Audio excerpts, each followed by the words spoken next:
one of the things I'm intrigued by is the degree to which the big shift is producing a return to the past. And I think one of the interesting trends that I anticipate in the gig economy is moving to what I call the guild economy. Welcome to Structural Shifts by Aperture, a bi-weekly show that radically reimagines the future of work, society, and business. We take a devil's advocate approach to exploring the massive shifts transforming our economies and our world, and our guests are not afraid to challenge the status quo. To learn more about Aperture, visit aperturehub.co. Often to know where we're going, we need to know where we've been, which is why today we are speaking with John Hagel, who has been working with the most successful companies in Silicon Valley for 40 years, and he founded 2 startups of his own. John is a management consultant, author of several books, including The Power of Pull, and he earned his MBA from Harvard University. Today, John co-chairs Deloitte's Center for the Edge, which is a Silicon Valley-based research center. In this episode, John joins your host, Ben Robinson, for a very comprehensive discussion on the zoom-in, zoom-out approach to strategy, why the advertise-based business model is unsustainable and the alternative, how customers' reluctance to accept mass-market products will drive the fragmentation of product and service-based businesses, why learning in the form of sharing existing knowledge is not where the greatest value is, why John is optimistic about the gig economy, and more. Enjoy the show. So, John, thank you very much for coming on the podcast. I think everybody, well, I guess most listeners will know who Deloitte are, but like me, probably there are quite a few people that aren't quite so familiar with the Center for the Edge. So what is the Deloitte Center for the Edge? Broadly, it's a research center that's chartered with identifying emerging business opportunities that should be on the CEO's agenda but are not, and do the research to persuade them to put it on the agenda. So we try to stay a step ahead of everybody else. Your work is guided, I think, in large part through this idea of the big shift. How do you define that big shift? We don't have a single definition. We just view it as the way in which the global economy is transforming as a result of long-term trends that have been playing out for actually several decades. You mean so technological trends like cloud, mobile, those kinds of things? Certainly digital technology is a key driver of the changes. I'd say the whole movement towards freer movement of people and goods and information across boundaries on a global scale is another factor. The increasing power of customers is another factor. So there are many forces that are coming together to shape the big shift. And this big shift, you would argue this is as big a shift as the move from an agrarian to an industrial economy. It's not that kind of magnitude of shift. It is. I mean, I think that often we hear the phrase or some framing of, we're in Industry 4.0. Or yes, it's the World Economic terminology, isn't it, I think? Yeah. And our perspective is we're beyond the industrial era.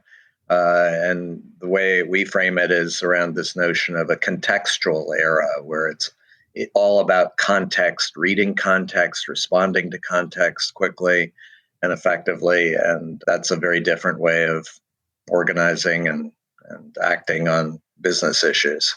That's good, right? So I think we should now start to sort of delve into that. So into what that really means, so the big shift and the contextual era. So maybe let's start by talking about the role of strategy within an organization, because I guess in response to faster change, a company needs to introduce more agile decision making, and you've written a lot about this. So I was wondering if we could maybe start with your concept of zooming in and zooming out and how that helps to frame strategic planning horizons. Yes, it's a very different approach to strategy, zoom out, zoom in. It has been inspired by, I've been in Silicon Valley now for 40 years and have had the opportunity to work with some of the most successful tech companies in the Valley. And they have a very different approach to strategy. And it inspired the zoom out, zoom in. They don't use that term, but it's one that I've used to basically describe a very different approach to strategy, which focuses on 2 time horizons in parallel. On one time horizon, it's 10 to 20 years, and that's the zoom out horizon. And on that horizon, the questions are, what will our relevant market or industry look like 10 to 20 years from now? And then what are the implications for the kind of company or business we need to be successful in that market or industry 10 to 20 years from now? So that's zoom out. Zoom in, very different time horizon. It's 6 to 12 months. And on that horizon, the questions are, what are the 2 or 3 initiatives, no more, 2 or 3, that we could pursue in the next 6 to 12 months that would have the greatest impact in accelerating our movement towards that longer term opportunity we've identified? And do we have a critical mass of resource against those 2 or 3 initiatives in the next 6 to 12 months? And how would we measure success? What are the metrics we would use to assess our progress towards that longer term destination? So very different, 2 very different time horizons, 10 to 20 years, 6 to 12 months. When you think about the way most companies talk about strategy, it's the 5-year plan, right? It's year 1, year 2, year 3, year 4, year 5. That's our strategy.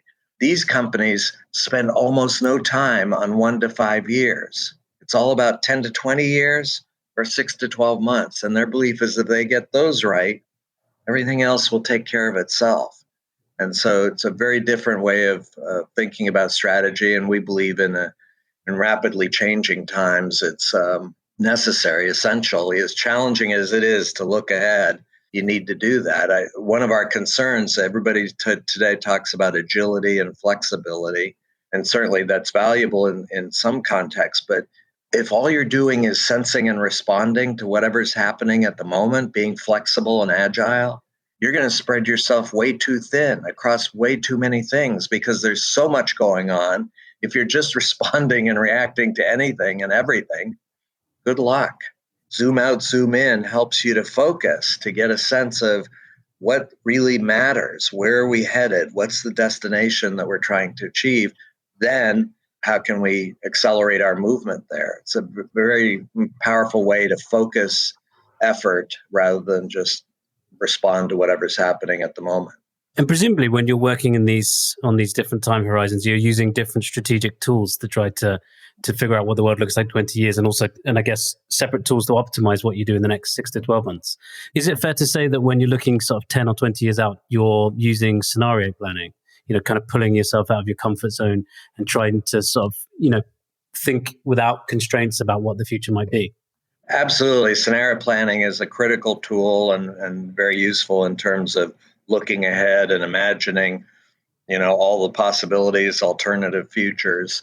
I think that the difference here is that in most scenario planning efforts, you imagine very different futures.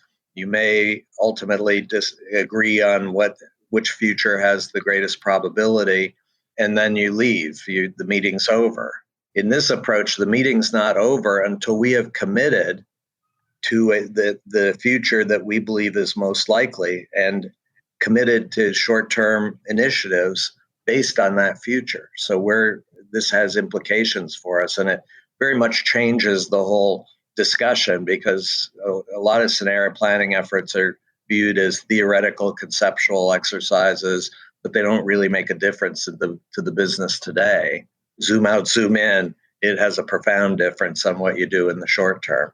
How concrete an idea of the future do you have to come up with? Because, one of the things you talk about a lot in your writing is this idea of narratives versus stories.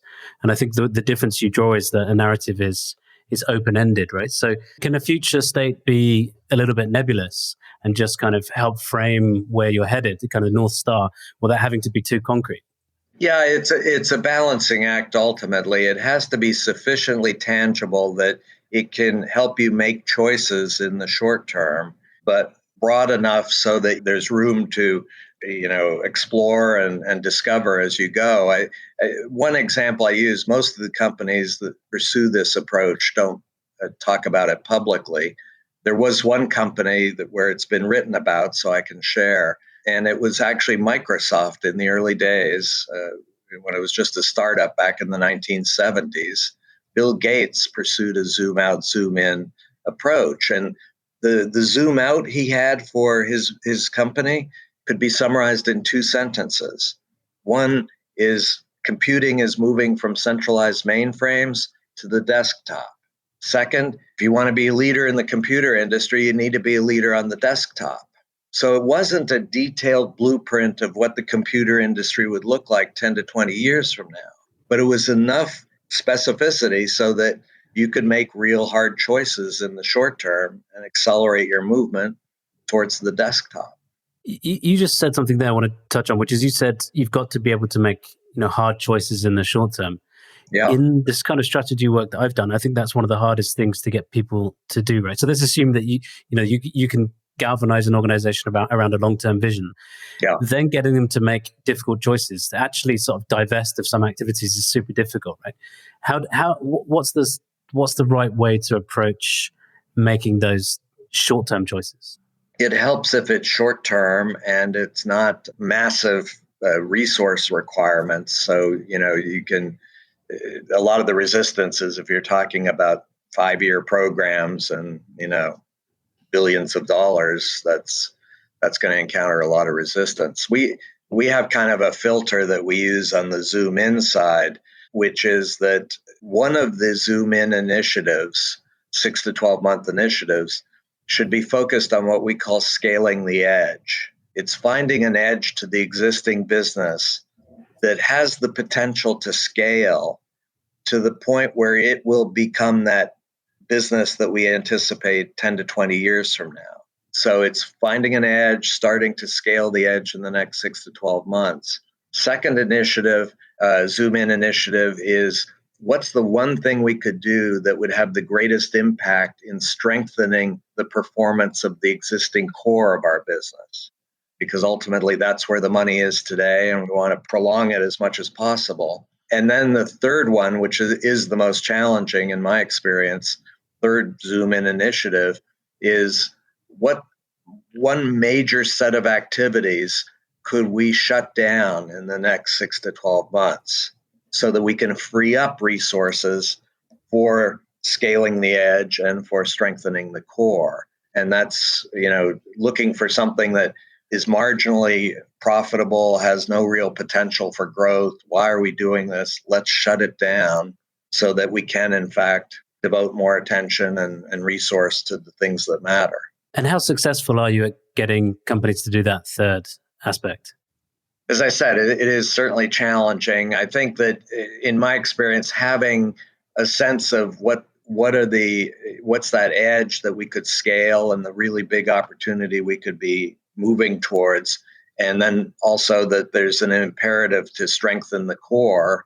We can't just, continue on as we are. I think that helps to build a sense of need for shutting down. I mean, if you just say, let's shut down things that aren't very good or very profitable, that's going to encounter a lot of resistance. But it's the notion that there's actually something much bigger and better that needs and deserves the resources that we're currently devoting to something that's not producing great results.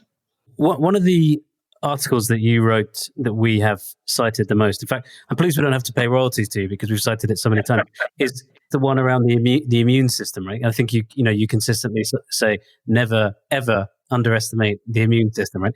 How does one scale the edge under the radar of the immune system? It's a great question, and it's certainly a major focus of our work is the notion of how do you avoid mobilizing, exciting the immune system. And general counsel to companies around the drive to change. First of all, it's scale the edge versus trying to transform the core, because even if you see the need to do everything fundamentally differently, if you go in from the top down into the core and define this massive change program that's going to take many years and a lot of money, that guarantees that the immune system is going to come out full force against you. They want to hold on to what they have. They don't want to take risk. And by the way, I think the immune system, the people in the immune system are very well-intentioned people. They're not evil by any means. They're wanting what's best for the company. Their view is what's best is to do what we can continue doing what we've always done. So this notion of scaling the edge is a way to not draw out the immune system. If you start with a small part of the business that today is relatively modest, doesn't get a lot of attention, and you focus on short-term action and impact, that helps to build more credibility for what you're trying to achieve. And over time, in our experience, it undermines the immune system because, the immune system, a lot of it is about being risk averse. But if you can show real impact in a short period of time, it starts to overcome that risk averseness, and people start to ask, well, wow, that's interesting. How could I be part of that? So it's a way to avoid direct confrontation with the immune system. You have an expression. In fact, it's the subtitle of your book, The Power of the Poor, where you say it's all about small moves smartly made. But I suppose that begs the question, if you're making small moves, are we not in danger of kind of, I guess we could incrementalize ourselves to death, right, if we're not careful? No, that's one of the biggest risks these days. The focus is on the term smartly made. I mean, it is small moves, but it's with a clear sense of direction and focus. So what really matters, and being very aggressive in those small moves. It's how quickly and how much can we achieve in a short period of time. The emphasis is on smartly made, and the way to avoid incrementalism, again, is to have a very clear sense of what's the destination and how would we measure our progress towards that destination. What are the metrics? So we're very clear what really matters here, and then focus on how quickly are we actually making progress on those metrics. And I suppose those small moves might actually be quite large moves, but they're small in the sense that they involve a few number of limited number of people, right? So they don't consume too many resources or invoke the immune system, the antibodies of the immune system. Yeah, it's all relative. Obviously, if you're a large company, a small move can still be a fairly large initiative, but it's lost in the rounding for the overall company because it's not that big. And doesn't draw that much attention. So I think that's the focus, is really not trying to excite that immune system. And it seems like, listening to you, there are two parts to not exciting the immune system. One part is, doing something which is relatively small, so it doesn't consume too many resources, or bump into too many people or too many budgets.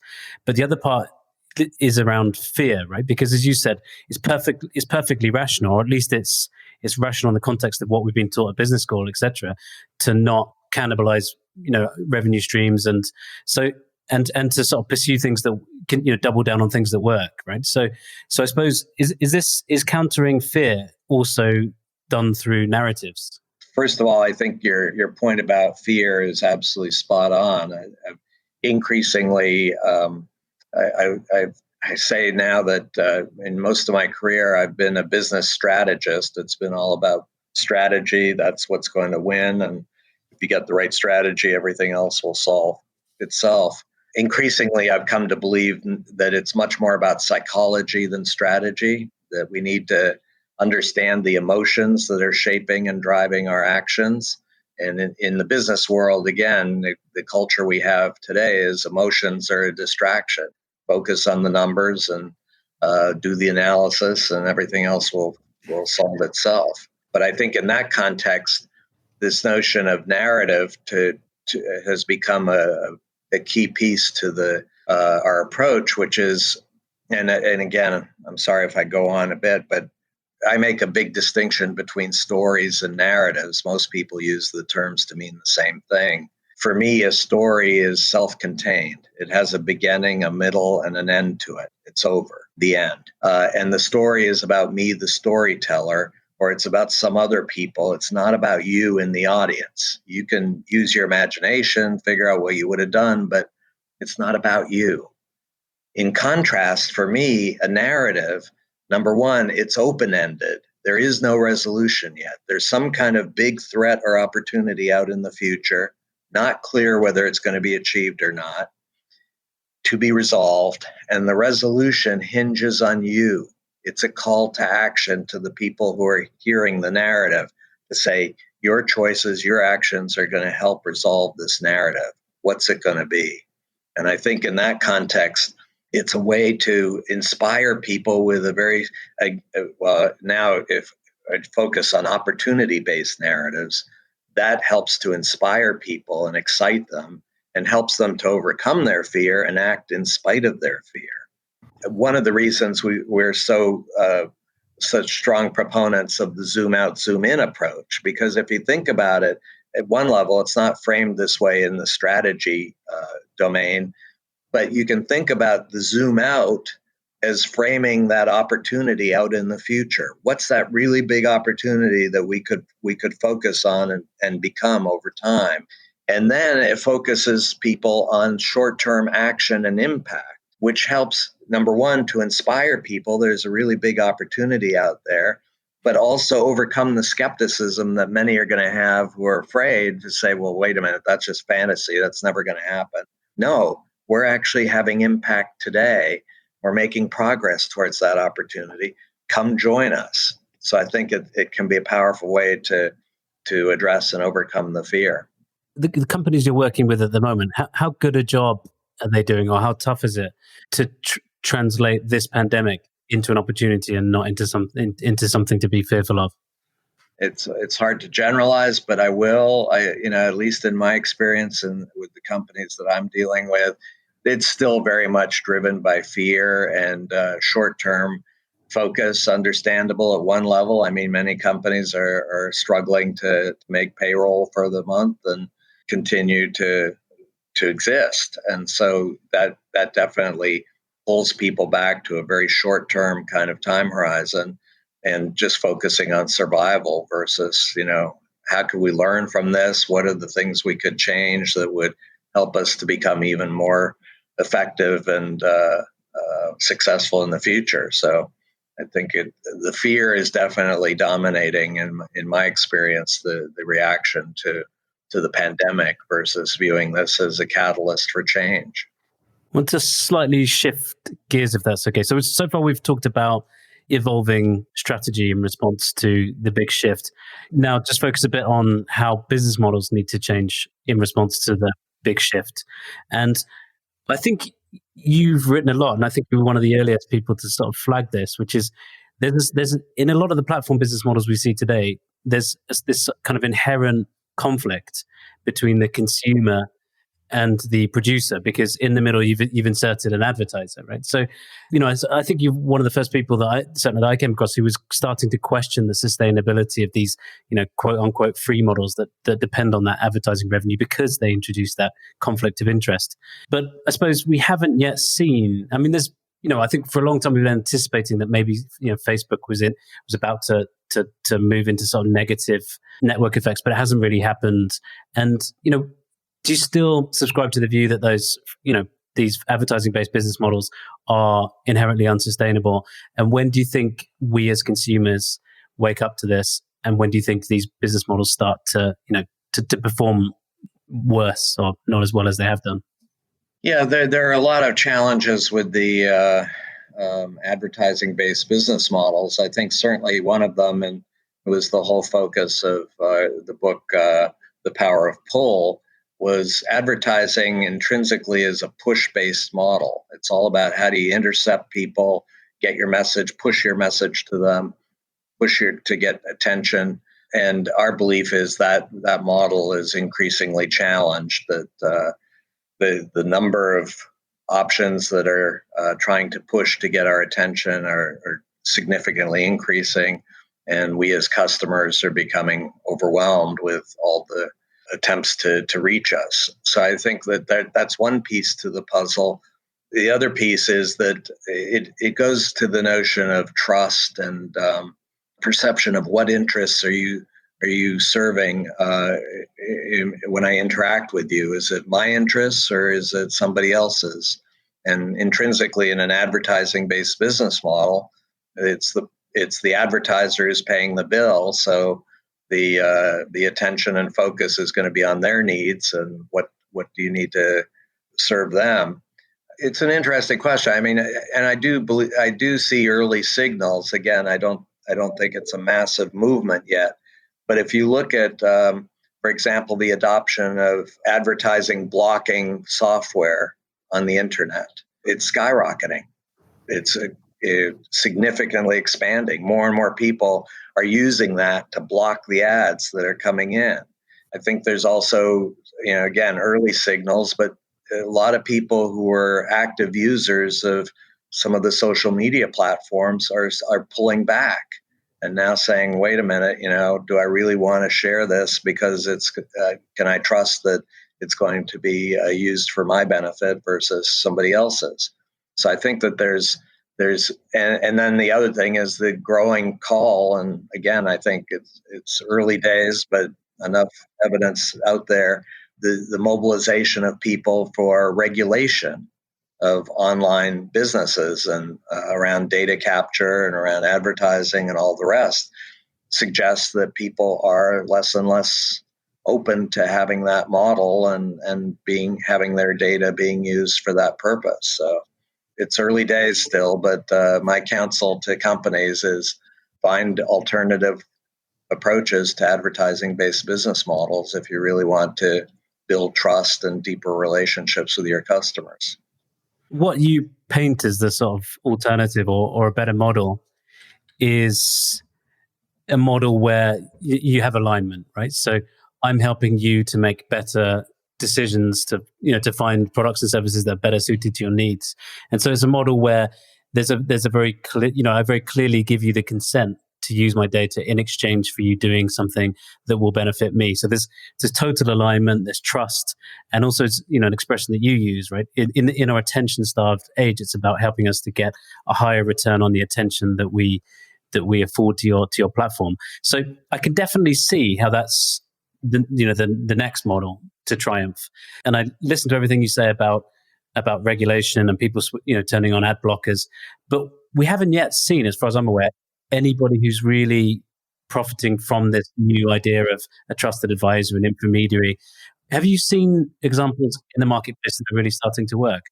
Not in any massive way. I mean, I think there are, again, early signals. I'm frankly frustrated. I've been talking about these opportunities for quite a while, and it's still the challenge is it requires a massive cultural shift for a company to really address this opportunity. And the focus is, again, much more on the scalable efficiency and just doing things faster and cheaper and more incrementally. So, I think some of the early indicators, again, not perfect, but there are companies in Asia that are being much more effective at mobilizing large networks of third parties to provide value to their customers, positioning themselves essentially as a trusted advisor to.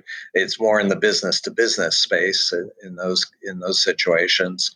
Things like the motorcycle industry, the clothing industry. So there are some examples at that level. I think one that's intriguing to me, although again, relatively early stage, not early stage in terms of time, but in terms of real development, is what Johnson & Johnson has done with Baby Center, a website that they invite parents with small children, babies who are experiencing a very challenging life event, and offering them a space to connect with each other and get help from each other, learn from each other about how to be more effective as a parent with small children.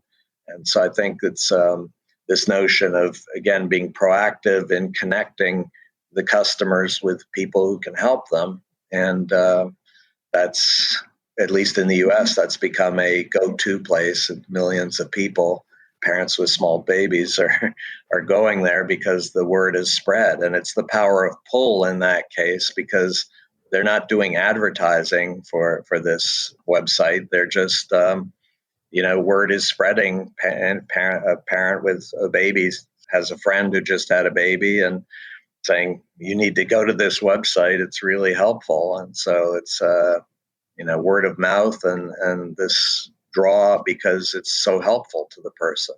Yeah, I think with that Johnson & Johnson example, I think you've more or less answered the question I was going to ask you, which is, how do you it's a kind of a paradox, which is, and I know you like paradoxes, right? Which is this idea that you can imagine I have your trust, and in exchange for you sharing your data, I'm giving you useful information back. But without engagement, people won't return enough to the site and won't share enough data to make that site truly useful. But I think you've kind of answered it, which is it has to be both, right? You have to achieve trust and engagement at the same time. Otherwise, you won't have a sort of big enough vector and enough data to be able to be really useful to people's lives. And I guess also the social aspect also helps with what your term with scalable learning, right? Which is it's only through many to many interactions that you can learn fast enough to really materially improve the learning curve, right? Or materially move up the learning curve. It's definitely complicated. I don't suggest this is easy at all, but another example that I use, and again, this is from quite a while ago, in the mid to late 1990s, a company here in Silicon Valley, Cisco, making networking equipment, created an online website called Cisco Connection Online. And what they were doing was they were inviting prospects, people who are interested in their equipment, to go to this website. And what they would do on the website is they would start by asking 2 or 3 questions. Just tell me something about yourself. And then based on those questions, they would immediately provide tangible advice and value back to that prospect to say, okay, based on that, here are the kinds of things you should be thinking about and why those could be valuable to you. But then they would ask another set of questions. And it was this notion of rapid staging to build trust, that you're not presenting them with a 5-page questionnaire or survey. It's 2 or 3 questions. You're providing really tangible value back to them. And then based on that, asking for more information. And the experience was customers were more and more willing to share more detailed information about themselves because they were getting real value back in return. And another piece to the Cisco platform, which was, I think, an important part, is based on the answers to the questions, Cisco would start to connect you with experts based on your needs. So they might come back and say, well, based on your answers, you haven't really clearly defined your need yet. You could benefit from having a consultant work with you to really frame the needs that you have. Here's a consultant that you might consider. And they make an introduction and connect the customer with a third party. Cisco had 40,000 specialists or experts within their network that they could connect customers with. So again, word spread among people who are interested in networking equipment that if you go to that Cisco site, it's really helpful. It can help you figure out what you really need. And then once you figure out what you need, another key piece to this platform was once you bought the networking equipment, you had needs like staging the site, the location for the networking equipment. So Cisco would connect you with a specialist who could prepare the facility for the equipment, training people who could come in and help train your employees to get more value. So it was after the purchase, it was continuing that focus on how to help the customer get more and more value from the products that they had purchased. I wanted to ask you about fragmentation versus bundling. You envisage a future state where we see massive fragmentation, right? Because if we move to a state where platforms are really connecting us with the optimal service for each individual, then we have a much more sort of heterogeneous set of suppliers, right? We actually move to a long tail type concept where you could optimize just for a very small demographic of people in each case. Do you really think that is going to be the end state, or do you think just the power of bundling is such that you'll always be able to bundle an inferior product with a great product if you can do so if you can bundle the pricing? Yeah, again, this goes back to our view of the big shift, and the evidence is that customers are becoming more and more demanding and less willing to accept something that's standardized mass market product or a bundle of things, some of which are good and others that are not that good. We want the best in whatever product or service category we we have a need for, and we want something that's the best in the sense of addressing our individual needs, not just the mass market or even a large segment, but our specific needs. What would be the best product or service? And in that context, we believe that that is a force that's going to drive fragmentation of product and service businesses. We're starting to see it. I mean, the early stage trend for this was actually in the digital space, where things like music, videos, software, seeing exploding fragmentation, more and more options that are available for very specific customer interests or needs. And it's starting to spread into the physical product space. My favorite example, because I'm a chocoholic, is craft chocolate. 10 years ago, 20 years ago, there were 3 or 4 global brands of chocolate. That was what you had, and that's all you could get. Increasingly, we're saying, no, that's not enough. We want a chocolate that's tailored to our very specific tastes and interests. And there are more and more craft companies, small, profitable companies. I mean, again, part of our view of around fragmentation is while these companies will be small, they'll be quite profitable. It's just that they're not going to grow into massive, multinational companies in the way that the traditional mass market companies did. But also, I will say, too, that while we see fragmentation in the product and service businesses, we also see concentration in a set of other businesses, starting with things like running data centers, data center operations, logistics businesses where there are significant economies of scale and network effects that can really drive scale over time. And in fact, part of the reason we see fragmentation in the product businesses is because you have those resources, concentrated resources you can tap into. I don't need a data center if I'm a small product company. I can just rent space on a data center. I don't need to have my own trucking and logistics operations. I can contract that out.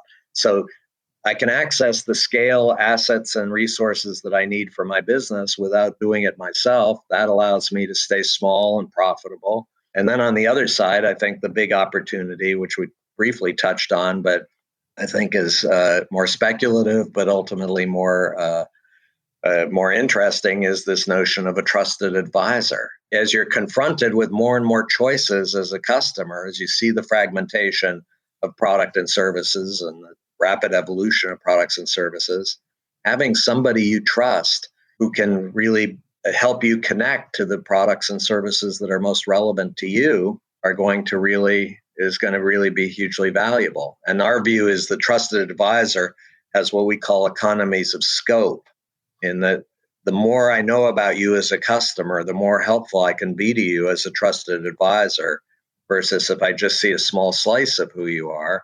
And the more other customers I'm serving, the more helpful I can be to each individual customer, because now I can say, well, customers like you have gotten huge value from this product or service. You've never even asked for it. By the way, a key role for the trusted advisor, in our view, is not just waiting for a customer to ask for something. It's being actively challenging to the customer to say, no, you asked for this, you really should be looking for this, and here's why. Or, you haven't asked for anything, but here's something that could be really valuable. So it's challenging to get more value for the customer. I 100% agree with that. The way you've sort of depicted the future economic state, where you have a small number of players that have very large supply side economies of scale, and you have a few number of players who have very large sort of demand side economies of scale, and in the middle you have this proliferation of producers, right? So you can borrow the scale from those people that have supply side economies of scale, so that you can produce at much lower unit costs, and then you distribute through those people who command attention. And I think I would totally agree with that as the sort of end state. I think what we haven't seen yet is a shift in who aggregates demand, because I think what we're saying, and I totally agree with you, it just hasn't happened yet, which is the precondition to aggregate my demand is you have to have my trust. And I think at the moment the precondition is you've got to have engagement, and then once you will pay you 40% of our revenues so we can get access to your customer. I think that's the bit that will change, but just I'm not sure how quickly. Yeah, it's early stage, but again, if you look at the fundamental forces reshaping the economy, our view is that's going to unfold over time because there's a growing unmet need for that kind of service, and we'll see how it plays out. I want to talk to you next about lifetime learning, right? Because so clearly in the big shift, which is in many ways an acceleration of economic activity and acceleration of change, the knowledge that we accumulate will depreciate faster. It's like necessarily, right? So and I think, as you said, right, it's sort of almost Canute-like to just try to to read more books and go to more courses. And so what you're saying is we have to put in place something that will achieve scalable learning. How do we do that? I think most people, when they hear learning, especially executives, will say, well, yeah, we have training programs, we do learning. Actually, in a world that's rapidly changing, learning in the form of sharing existing knowledge, while it's still helpful, is not where the greatest value is. It's learning in the form of creating new knowledge and doing that through action in the workplace as you're confronting new situations that have never been confronted before, and connecting with others so that you can learn faster. When you confront those situations, who can I connect with who can help me figure this out and come up with an approach that really would create value in this context? It's got huge implications for how we do business. I mean, one of the key challenges that I frame is, again, our view is most institutions today are run by a scalable efficiency model versus a scalable learning model.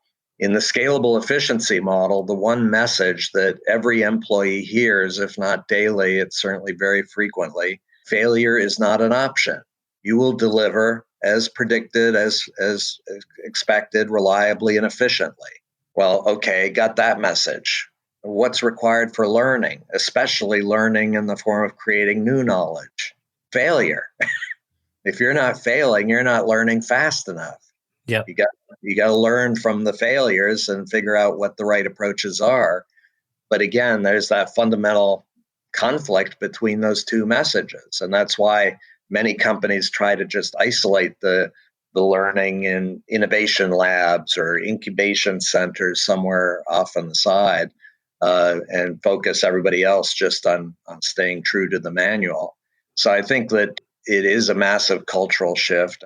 John, what about as an individual? Because I suppose, we have knowledge stocks that are also depreciating very fast. How do we learn faster? Yeah, I think it's an interesting question. We've increasingly are hearing in the world of the need for lifelong learning because the world's changing so much. But nobody talks about why. What's the motivation? I mean, why would somebody engage in this? It requires a huge amount of effort, and takes you out of your comfort zone. The unstated assumption, I think, of most people when they talk about it is that you do it out of fear. If you don't pursue lifelong learning, you're going to lose your job, you're going to be out of work, and so get to it. My belief is, while fear can be a motivator to learn at some level, it's not a very powerful motivator. The most powerful motivator is passion. And we have a very specific form of passion that we focused on in our research. We call it the passion of the explorer. But our belief is that people who cultivate this passion find out what they're really passionate about, and then find a way to pursue it as a profession, as a way to make a living. Those are the people who are going to learn the fastest because they're excited by, driven by the need and opportunity to learn. They're not doing it out of fear. They're doing it because they're excited about it and they're constantly seeking it. So our sense is that the people who are just doing work because they want to get a secure income or paycheck, those are the ones who are going to struggle with lifelong learning. The ones that are going to be most successful are those who are working out of passion. So earlier on, we talked about the whole move to craft, right? And you talked about chocolate, and if you'd asked me to give an example, I would have talked about craft beer, right? But I suppose in a way that's a sort of manifestation of people actually moving to do things that they're passionate about. So this whole return to craft and therefore, becoming artisans and doing something they're passionate about allows them to creates the sort of motivation for them to continue to learn. Absolutely. I think it's a key driver of fragmentation in the economy overall is this quest for passion. And many people are passionate about very creative kinds of activities and developing products that are tailored to very specific needs. But I think you can be passionate about virtually any activity. It just depends on looking inside what really excites you, and then continuing to search for that until you find it, and then finding a way to make a living from it. And you'll be quite successful in a world that requires lifelong learning. How does scaling the edge tally with, or how is it compatible with sort of, the organization at large learning faster? Because it's almost something that you said earlier on implied that you think some of these things like innovation centers and so on are a bit, are a bit of a sideshow, right? Or a bit of a, are never going to achieve the sort of, the large scale systematic changes that are necessary for an organization to really learn at much greater scale. Again, it's a challenge. Our sense is it's unlikely that you're going to get the entire core of your business to fully embrace all aspects of scalable learning, because that does require massive transformation. On the other side, again, I go back to this notion of strengthening the core. We have a framework that we call metrics that matter, that can help you to target elements in the core where you could start to drive some of these scalable learning principles and approaches. And the example I give is for metrics that matter is start with the financial metrics of the company as a whole. And as an example, it could be that revenue growth is the big challenge. Okay, let's drill down one more level to operating metrics. What's holding us back from revenue growth? And in this illustration, it could be, well, we've got a high rate of customer churn. Customers are leaving at a rapid rate, so we can't grow revenue. Okay, drill down one more level to say, where in the front line is there a metric that could really make a difference in customer churn? And in this illustration, again, it could be call center operations. It could be, well, customers are calling us and they're getting frustrated. They're not getting answers to their question. Okay, now we have a very specific part of the company in the core where there's a big need and it could influence the performance of the whole company.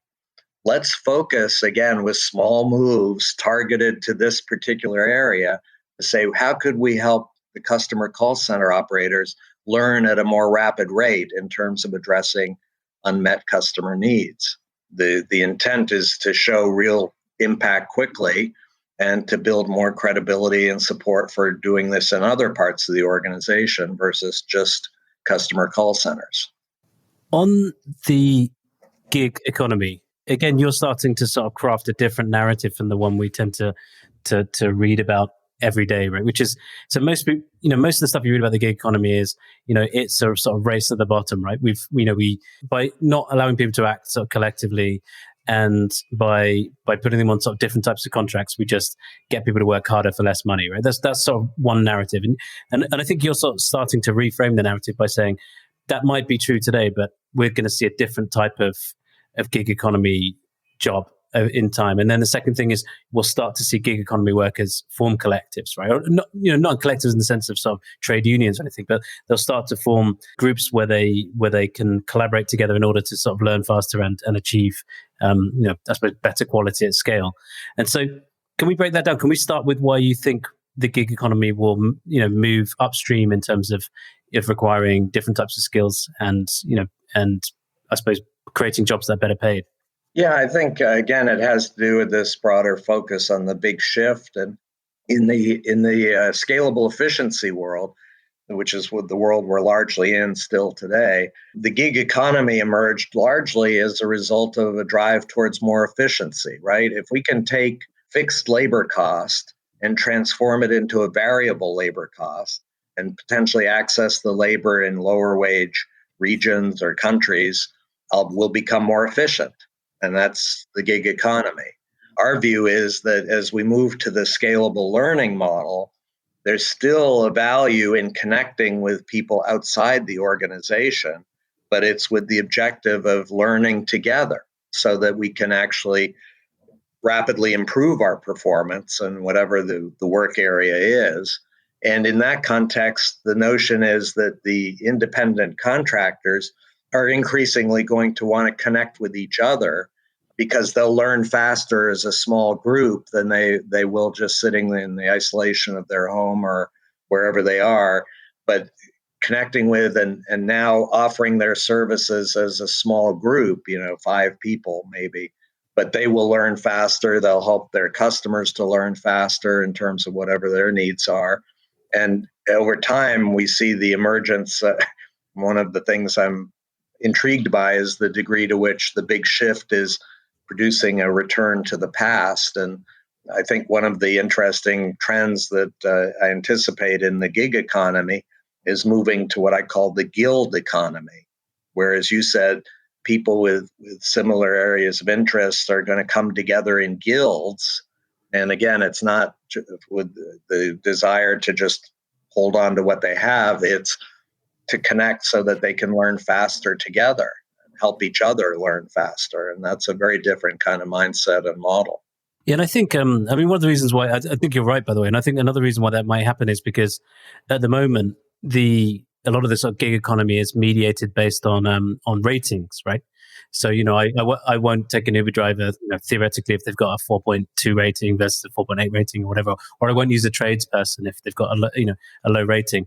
But when we come to actually, if we think the gig economy is going to step up and do more and more complex work, then it's going to be harder and harder to mediate that work just based on ratings, because we'll need people to deliver, there'll be much more complex deliverables, which will consist of, many people contributing to that deliverable. And at that point, I think is when it makes sense at that point to create guilds or some sort of, collective bodies, right?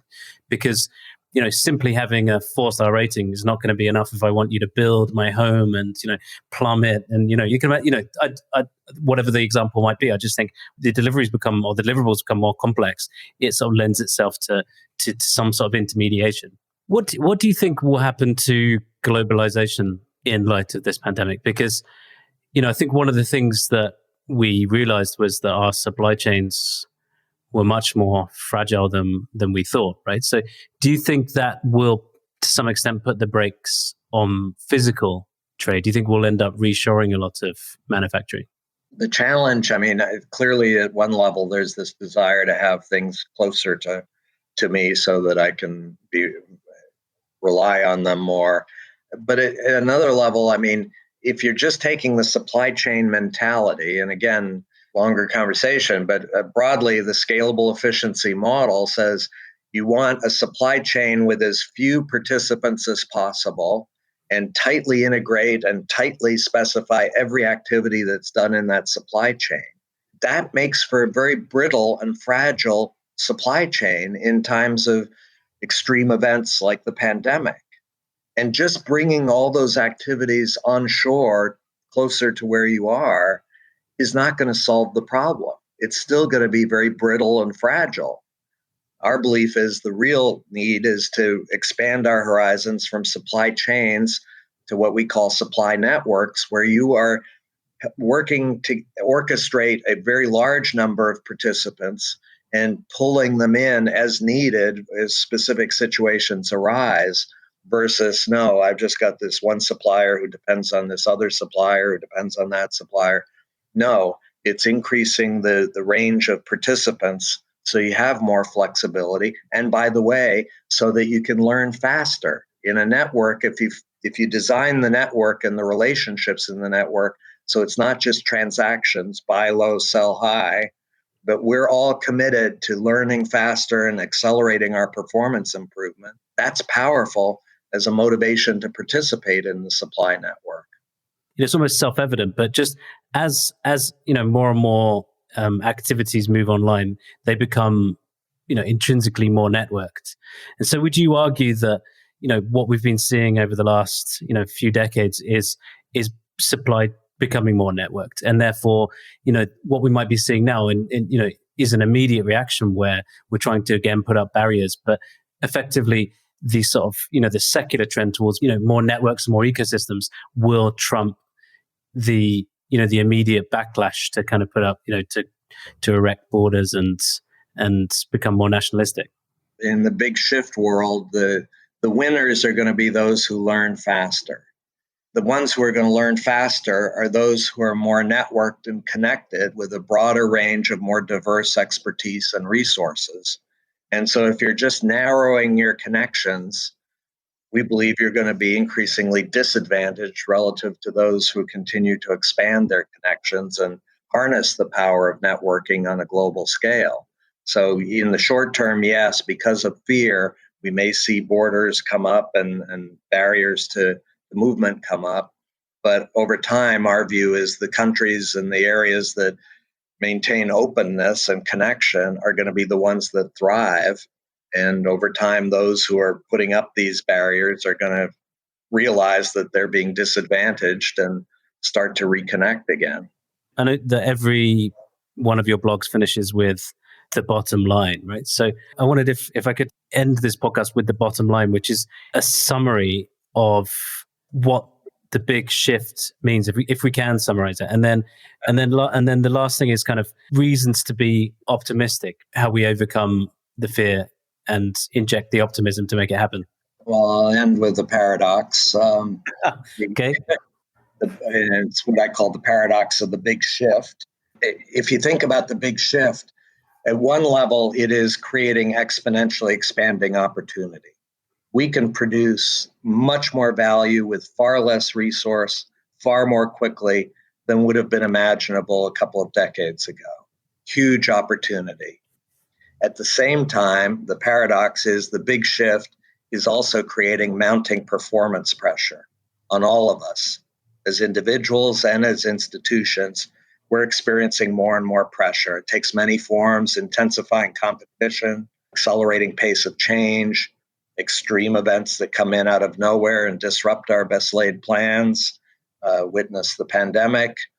So you've got the interesting thing that the big shift is at one level creating exponentially expanding opportunity, at the other side mounting performance pressure. And the challenge and imperative, I believe, is how do we move from that mounting performance pressure to exponentially expanding opportunity?